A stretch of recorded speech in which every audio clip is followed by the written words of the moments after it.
Francisco and the Seattle Seahawks. You know, for Seattle, offensive line issues once again rearing their ugly head. The running game has been non existent with Chris Carson, even though he's had some spectacular videos throughout the all season. We haven't seen it all come together in regards to their offense so far. Although there have been some offensive line issues, Russell Wilson has still been playing phenomenal. 7 touchdowns, no interceptions, 895 yards to begin the season so far for the Seattle Seahawks. It's really been their so far, the defense has allowed 895 yards through 3 games through the air, and then 465 yards on the ground. The once potent, almost indestructible Seattle Seahawks defense has really been their kryptonite so far throughout the season. Now, with the San Francisco 49ers, they still have a very high-power offense with Jimmy Garoppolo, George Kittle, you got Deebo Samuel, Brandon Ayoko played some good ball last week as well. So we got to see how they actually formulate and put everything together. But I'm still roll with the Seattle Seahawks to get it done on the road in San Francisco. They're going to be ready. The defense is going to be more motivated. And I like the Seattle Seahawks to get it done on the road against a very vulnerable San Francisco 49ers team right now. 27-24 in a close one. Game number 5, I got the Ravens taking on the Broncos. Broncos lead the AFC West right now at 3-0, tied with the Las Vegas Raiders at 3-0 as well. The Ravens come in off the win against the Detroit Lions off the leg of Justin Tucker to get the win on the road 19-17 over the Detroit Lions after the win on Sunday night against the Kansas City Chiefs.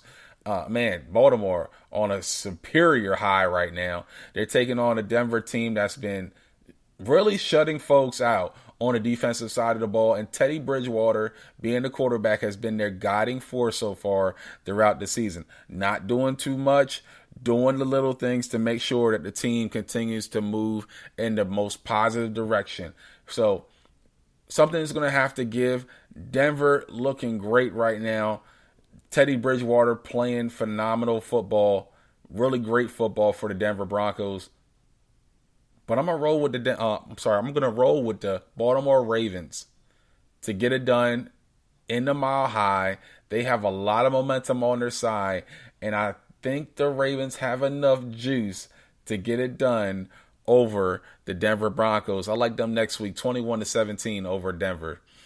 And the last game, Tom Brady returns to Foxborough to take on Bill Belichick and the New England Patriots. I mean, it's pretty much writes itself. Him and Rob Gronkowski come back to Foxborough to take on Bill Belichick, and this is must-see TV. The Bucks come off the loss to the LA Rams. The New England Patriots come off the loss to the New Orleans Saints.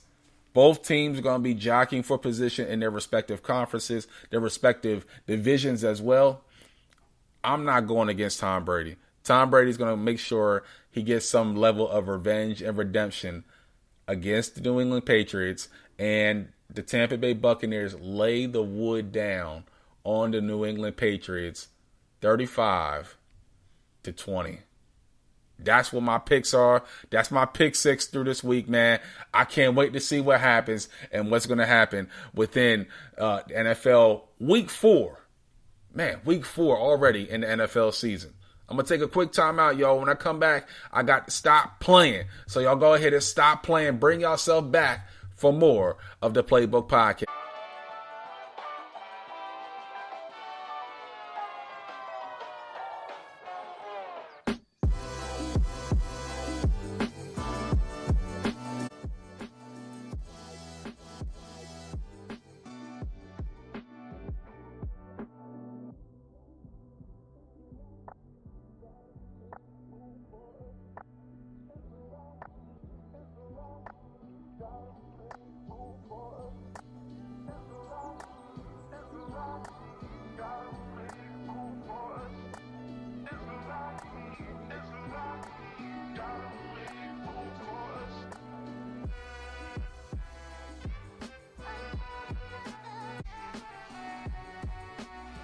What's going on, family? Once again, it's your chill brother from another Mr. All About My Biz, and I'm just trying to handle my biz so I can take care of my future kids, y'all. Man, listen, I need you guys to continue to support the Playbook Podcast, man. We're just trying to expand our horizons, but we're bringing a barbershop and bringing it to your podcast. Go to Spotify, Anchor, Spreaker, Google Podcasts, iHeartRadio. The YouTube channel is the Playbook Podcast. Kyle Turner, where you can find exclusive coverage from season 1 and 2. And listen, man, I told y'all, next week we got the revamped version of the Playbook Podcast with a spoiler.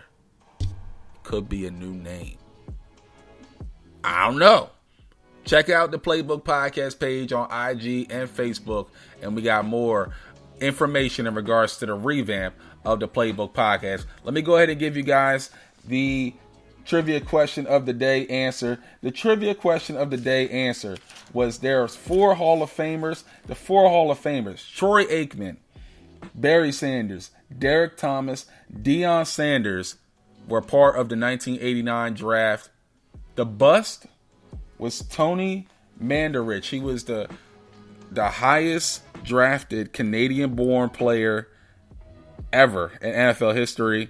In 1989, Sports Illustrated called him the best offensive lineman prospect ever. Unfortunately, he ended up being one of the biggest busts of all time. And that's pretty much the trivia question of the day in regards to the NFL. Man, big-time Hall of Famer Troy Aikman, Barry Sanders, Derek Thomas, Deion Prime Sanders. Man, you couldn't get any bigger than that. So listen, y'all. It's that time of the show, my favorite time of the show, where it's that time for y'all to stop playing. Let's get ready to stop playing, okay? Number five, we got to go to the NBA to find number 5 of Stop Playing. Stop Playing comes at number 5. We got to go back to the Bayou. Zion Williamson in Media Day, there was a particular question in regards to David Griffin and his piano. And Zion Williamson will go on to say, man, I ain't going to let no man come into my hotel room and play the piano for me. We ain't doing none of that. Yo, reporter that asks you that question, yo, stop playing. What you trying to do? You trying to put Zion out there like that? Come on, man. You got to come better than that. Stop playing. Speaking of reporters, we got to go to number 4.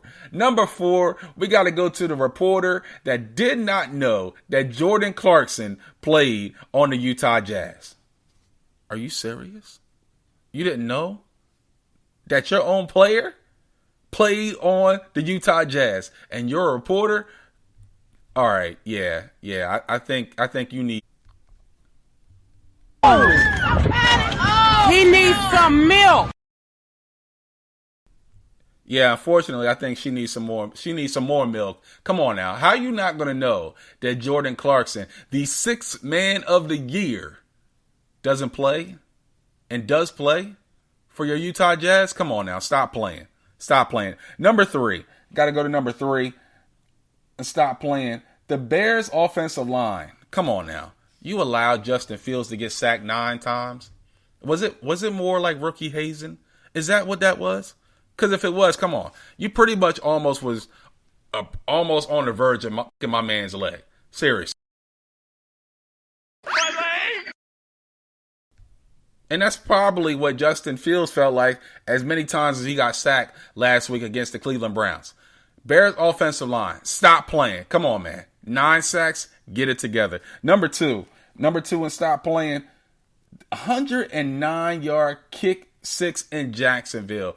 Matt Prater attempted a 68-yard field goal, which would have been the all-time NFL and NFL history in regards to field goal made. But he ended up being on the other side of history with the Jacksonville Jaguars returning the kick back 109 yards for a kick 6. Yo, stop playing. Jacksonville out here trying to make moves, but they ended up losing, so I'm sorry.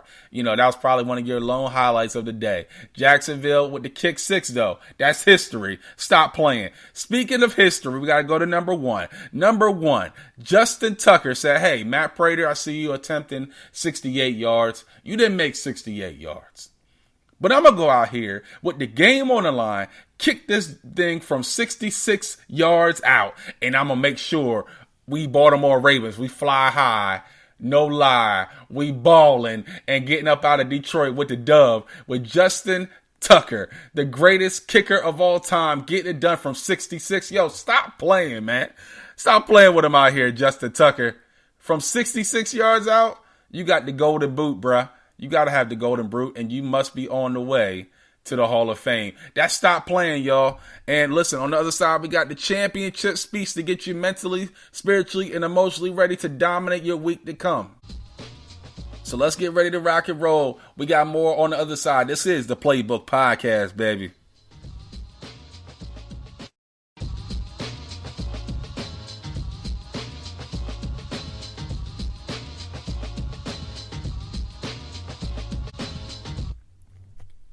What's happening with your family? We're back. We're putting a bow and tie on yet another episode of the Playbook Podcast. I appreciate you guys rocking with your brother, man. Once again, I need you guys to go to Spotify, Anchor, Spreaker, Google Podcasts, iHeartRadio. The YouTube channel is the Playbook Podcast. Kyle Turner, where you can find exclusive coverage from season 1 and 2, because all we're trying to do is expand our horizons, where we're bringing a barbershop and bringing it to your podcast, y'all. Listen, man, we got everything covered.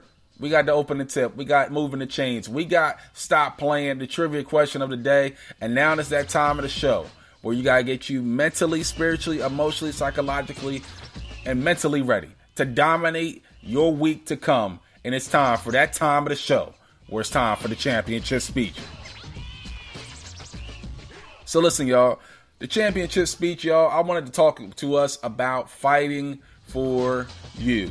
And listen, I had a little bit of an epiphany, if you will, where I've had some time to do some more self-reflection on myself and different aspects of my life that have been going on.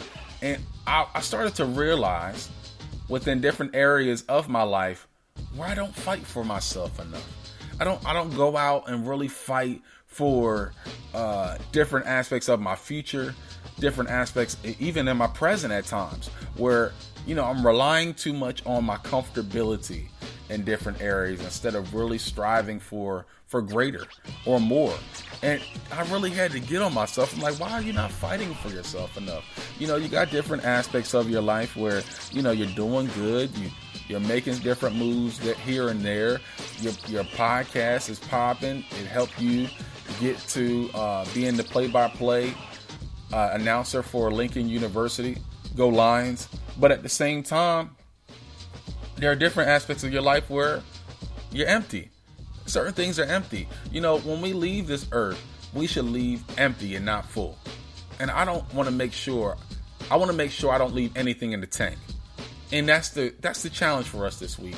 Make sure you leave no doubt when we leave this earth that, hey, I gave it everything I could possibly give to make sure that I fought for myself.